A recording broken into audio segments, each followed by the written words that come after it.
যার কাছে ইমান নামকে আসতে আছে, মুসলমান নামকে আসতে, সে আজকে এর পিছনে দৌড়াচ্ছে, কার কেউ পিছনে দৌড়াচ্ছে। এই যুবকই যদি বেঁচে থাকে আর দাজ্জাল পৃথিবীতে আসে, সবার আগে চোখ বন্ধ করে বলে দেওয়া যায় এই শ্রেণীর যুবকরা দাজ্জালের পিছনে দৌড় দিয়ে চলে যাবে। রোনালদো এবং মেসিকে নিয়ে আপনি তো জানেন যে এই জেনারেশনের ছেলেমেয়েরা রোনালদো, মেসি, নেইমার এদের ফ্যান। আমি নিজেও রোনালদোকে পছন্দ করি, কারণ সে প্যালেস্টাইনের পক্ষে সবসময় কথা বলে। ইভেন সে তার অ্যাওয়ার্ডও বিক্রি করে সেই টাকা ফিলিস্তিনে দান করেছে। আবার ফিলিস্তিনি শিশুদের জন্য তার অনেকগুলো সংস্থাও আছে। সে মাঝে মাঝেই সালাম দেয়, আবার মাঠে সেজদাও দেয়, মদিনাতেও গিয়েছে। কিন্তু মেসি তো ইসরায়েলের প্রধানমন্ত্রীর সাথে তাদের ধর্মীয় রীতি মানিয়েছে। কিন্তু আর যাই হোক, তারা দুজনেই খ্রিস্টান। এখন আপনার কাছে শুনতে চাই যে তাদের সাপোর্ট করা কি ঠিক? আমি রোনালদো এইসব কাজের জন্য তাকে পছন্দ করি, কিন্তু আপনি সম্পর্কে কি বলেন? দেখুন, প্রশ্নটা হাসি উদ্রেক করলেও প্রশ্নটা খুবই প্রাসঙ্গিক এবং আমাদের সমাজ বাস্তবতার সাথে সামঞ্জস্যপূর্ণ। প্রথম কথা হলো যে ইমানদার খেলাধুলা কেন্দ্রিক যে উন্মাদনা আছে, এগুলো ইমানদার কখনো নিজের গায়ে মাখাতে পারে না, বা এগুলোর মধ্যে ইমানদার জড়াতে পারে না। এটা তার ইমানের সাথে যায় না। পৃথিবীর যে খেল তামাশার বিশাল আয়োজন, আমোদ ফুর্তির যে মহা আয়োজন, এটা মূলত যারা আখিরাতে বিশ্বাস করে না তাদের জন্য, যেহেতু দুনিয়াতেই তাদের সবকিছু, অতএব তারা যা খুশি এখানে করে যাবে। ইমানদার আনন্দ করবে, ফুর্তি করবে, কিন্তু শরিয়ার সীমানার মধ্যে থেকে।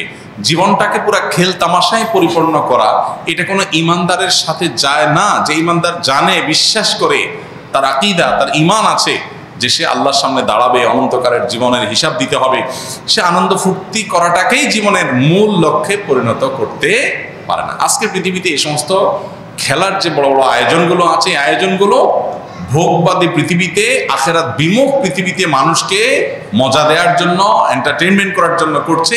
এর পেছনে মানুষকে ঈমান থেকে বিচ্যুত করা, দিন বিমুখ করা, এই লক্ষ্য উদ্দেশ্য যেমন আছে, আবার এর পেছনে রয়েছে আমাদের সবার জানা আছে যে এর পিছনে বিলিয়ন বিলিয়ন ডলার বিজনেসের স্বার্থ জড়িয়ে আছে। যেটাকে আমরা খেলা মনে করছি, এটা আসলে খেলা না, এটা আসল খেলা। অতএব সেই খেলার গুটি হচ্ছে আমি। খেলোয়াড় খেলছে, হারলেও টাকা পাচ্ছে, জিতলেও টাকা পাচ্ছে। আয়োজন যারা করছে, বিলিয়ন বিলিয়ন ডলার তারা বিজনেস করছে, বিহাইন্ডে যারা থাকছে সবাই লাভ থাকছে। তাদের গুটি হলো আমাদের মতো সেই সমস্ত সাপোর্টাররা যাদের কোনো লাভ নাই, লস ছাড়া।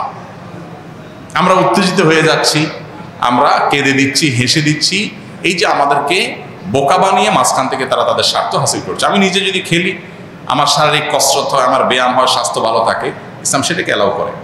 কিন্তু এই জাতীয় অহেতুক কাজে জড়াটাকে ইসলাম অ্যালাউ করে না। নবী সাল্লাল্লাহু আলাইহি ওয়াসাল্লাম বলেছেন, মিন হুসনি ইসলামিল মারই তারকুহু মা লা ইয়ানি। একজন মুসলমানের ইসলামটা সুন্দর হয়, আল্লাহর কাছে গ্রহণযোগ্য হয়, অ্যাকসেপ্টেবল হয়, কোয়ালিটিফুল ইসলাম হয় তখন যখন সে অহেতুক অনর্থক কাজ থেকে বেঁচে থাকে।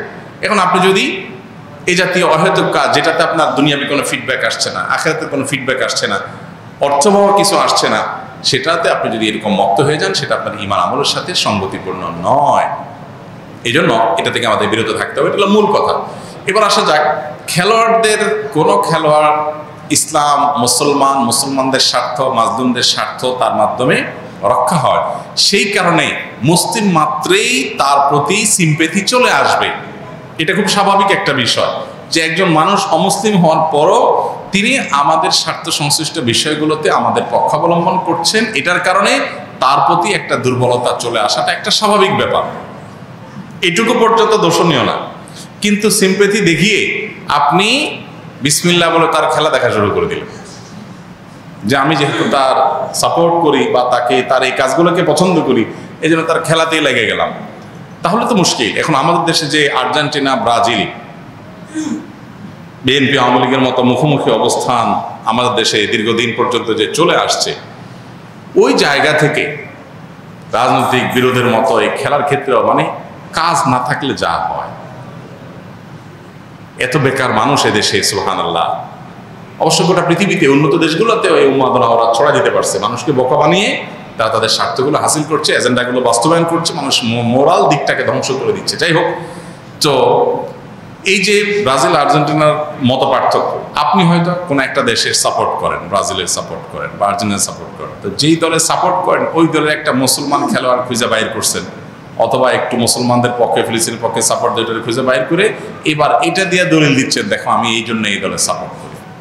এটা হলো আপনার নফসের পূজা। আপনি দলের ভক্তি জাহির করবেন, সেটার জন্য একটা ঢাল বানাইছেন। ইন্নামাল আমালু বিন্নিয়াত। আল্লাহ জানেন আপনি কেন এই ধান্দা করেছেন। এই জন্য এসব কিছুর ঊর্ধ্বে উঠে কোনো একজন খেলোয়াড় তিনি ফিলিস্তিনিদের পক্ষে, মাজলুমদের পক্ষে, শিশুদের পক্ষে তিনি অবস্থান নিয়েছেন, জালেমদের বিরুদ্ধে অবস্থান নিয়েছেন, সেটাকে আমরা অ্যাপ্রিসিয়েট 100 বার করবো এবং সেটার কারণে তার প্রতি আমাদের দুর্বলতা অবশ্যই আসবে।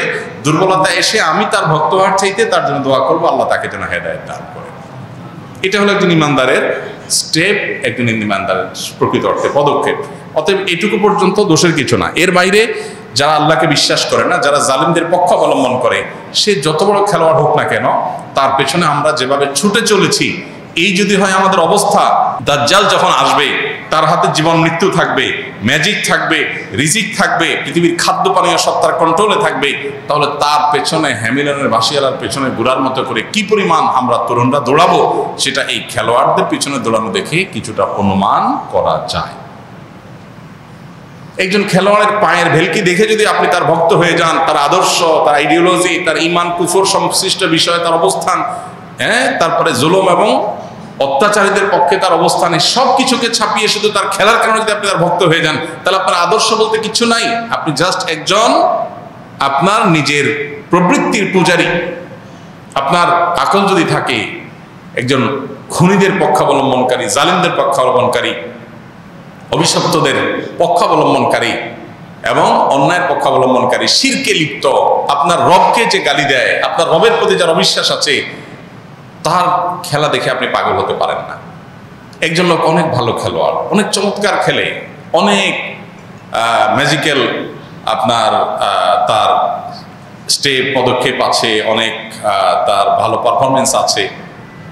এই লোকটা আপনার মাকে যদি কটু কথা বলে এবং বলে যে আপনার জন্মে ঠিক নাই, আপনার বাবা এই লোক না, আপনার মার চরিত্র খারাপ, অন্য কারোর কাছ থেকে এই সন্তান তিনি জন্ম দিয়ে এনেছেন, এই কথা যদি আপনার মা সম্পর্কে কেউ বলে, আপনার মায়ের ব্যাপারে যদি কারো বিশ্বাস থাকে এরকম আপত্তিকর, সে যত বড় খেলোয়াড় হোক, আপনি যদি কুলাঙ্গার সন্তান না হয়ে থাকেন, তাহলে আপনি তার ভক্ত হতে পারেন না।